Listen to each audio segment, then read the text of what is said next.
Hi guys, welcome to our channel. In this video, we are going to look at position and role of English in India. So this is important for DSC and TET exams. And let's try to understand the position and role of English in India. So we know that English has a unique place in India. So మనకి ఎక్కడికి పోయినా కూడా English దాని importance మనకు అర్థమవుతుంది. So despite the fact that it received a great setback after independence, it continued to be a major language having a prestigious position in our society. So there are many problems. So independence వచ్చిన తర్వాత చాలామంది ఇంగ్లీష్ని oppose చేశారు. So కానీ ఇప్పుడు కూడా English దాని ఇంపార్టెన్స్ని కొనసాగిస్తూనే ఉంది. So Mahatma Gandhi strongly opposed English. So ఏం చెప్పాడంటే, Mahatma Gandhi believed that it deprived Indians of national respect and resulted in slavish behaviour.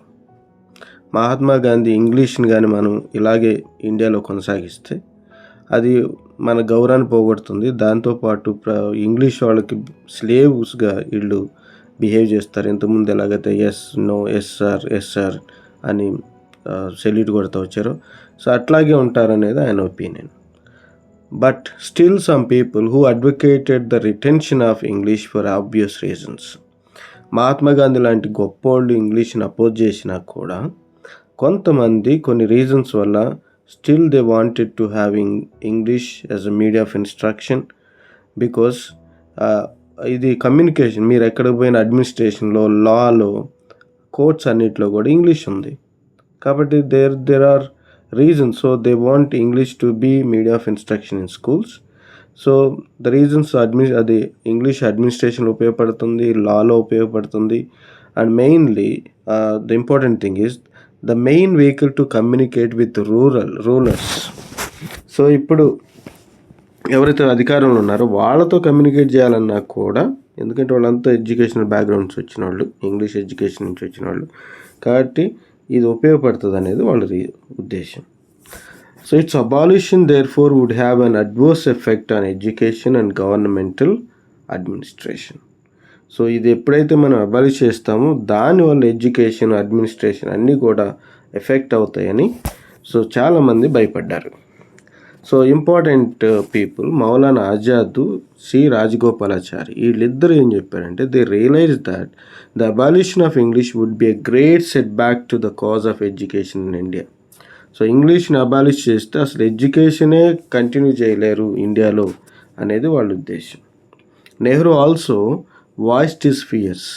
So ఆయన కూడా తన వాయిస్ని వినిపించాడు. నెహ్రూ కూడా he said that English acted as the major window for the Indians to the outside world and its closure its spell peril for our future. So ఆయన కూడా ఆయన భయాల్ని వ్యక్తం చేస్తూ వచ్చాడు.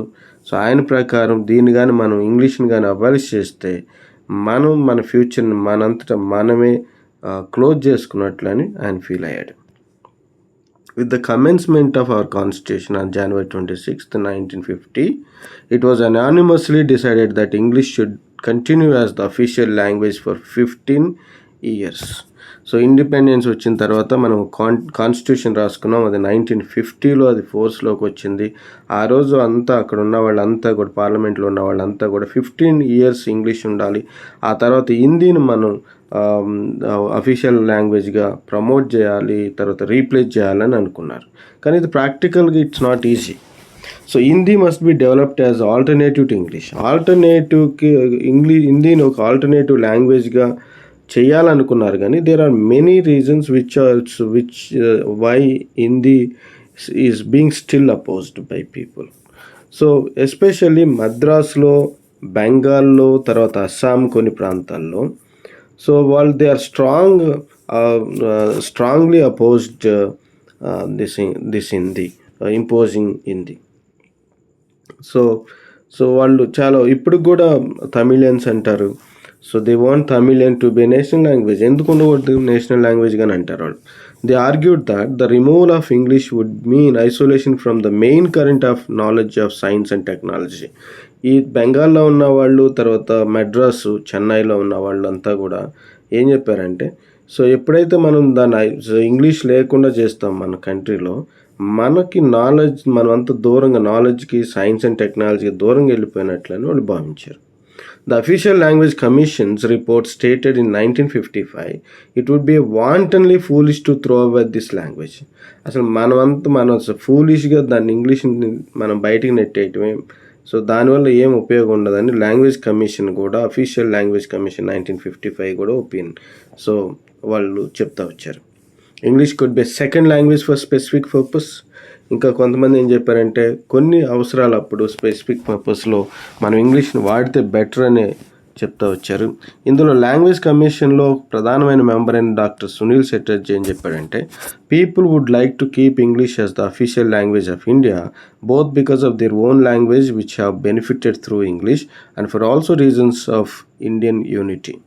సో అక్కడ ఉన్న వాళ్ళ లాంగ్వేజ్ వల్ల చాలా బెనిఫిట్ పొందారు. తర్వాత ఇంగ్లీష్ లాంగ్వేజే మన ఇండిపెండెన్స్ స్ట్రగుల్లో చాలా ఉపయోగపడింది. సో అనదర్ మెంబర్, ఈ అఫీషియల్ లాంగ్వేజ్ కమిషన్లో ఉన్న అనదర్ మెంబర్ ఏం చెప్పండి, remark that acceptance of Hindi in the constitution was done in haste. So హిందీని ఎప్పుడైతే పార్లమెంట్లో ఆమోదించారు అఫీషియల్ లాంగ్వేజ్, అది తొందరలో జరిగింది. The people in non Hindi areas were being forced to adapt. వాళ్ళకే ఇంట్రెస్ట్ లేదు నాన్ హిందీ ఏరియాలో, కానీ the people were force to adapt this Hindi అని వాళ్ళు అభిప్రాయపడ్డారు. Factors that retained English. So కొన్ని ఫ్యాక్టర్స్ ఉన్నాయి ఎందుకు ఇంగ్లీష్ని ఇంకా రీటైన్ చేస్తూ వచ్చామనేది. Lingua franca, this one important thing which link all other languages. India has a number of languages. So officially there are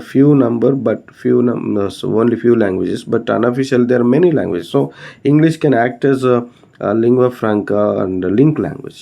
And another one is English united freedom fighters during the independence struggle. Since English is a unifying factor, they didn't want to lose English. Hindi may not unite people because many people don't like Hindi in some parts of India, and moreover it's difficult to manage it also. So Nehru realized the consequences of abolishing English. So Nehru కూడా ఆయన చాలా consequences గురించి భయపడ్డాడు. So ఇంకా సొసైటీలోకి వస్తే users are privileged persons in the community. ఎవరైతే English మాట్లాడుతున్నారో వాళ్ళు ఏదో గ్రేట్ అనే ఒక ఫీలింగ్ ఇండియాలో అప్పటి నుంచే ఉంది. It become a status symbol for the rich people. These are the factors which made people to retain English. In 1961 there were quarrels over relative status of Hindi. So హిందీని తీసుకురావాలి అని అంటే సో కొన్ని ఏరియాల్లో బెంగాల్, తర్వాత మద్రాస్, అస్సాం ఆ ప్రాంతాల్లో సో రైట్స్ కూడా జరిగినాయి, కొట్లాటలు జరిగింది దీని గురించి. తర్వాత neither constitution are official language commission could guarantee switch over to India. So constitution కానీ అఫీషియల్ లాంగ్వేజ్ కమిషన్ కానీ హిందీలోకి మారాలనే దాని గురించి వాళ్ళు ఒక గ్యారంటీ ఇవ్వలేకపోయారు. కొటారి కమిషన్ ఏం చెప్పిందంటే, the adoption of Hindi as a common medium of education not possible for years to come. కొద్ది కాలం మాత్రం, రాబోయే కొన్ని సంవత్సరాలు హిందీని మనం ఇంపోజ్ చేయటం అనేది, అడాప్ట్ చేయటం అనేది సాధ్యం కాదని కొటారి కమిషన్ చేతులెత్తేసింది. The commission and committees could not agree on single point. తర్వాత ఇండిపెండెన్స్ వచ్చిన తర్వాత చాలా కమిషన్స్ వేశారు. అవేవి కూడా ఒక సింగిల్ పాయింట్, అంటే హిందీని మనం అఫీషియల్ లాంగ్వేజ్ కంటిన్యూ చేయొచ్చు అనే దాని పాయింట్ మీద ఎవరు నిలబడలేకపోయారు.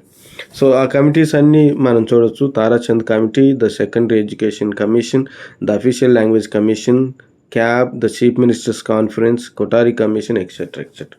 సో ఇవన్నీ కూడా రకరకాల ఒపీనియన్ చెప్తా వచ్చింది హిందీ గురించి. So thank you guys, thank you for watching this channel.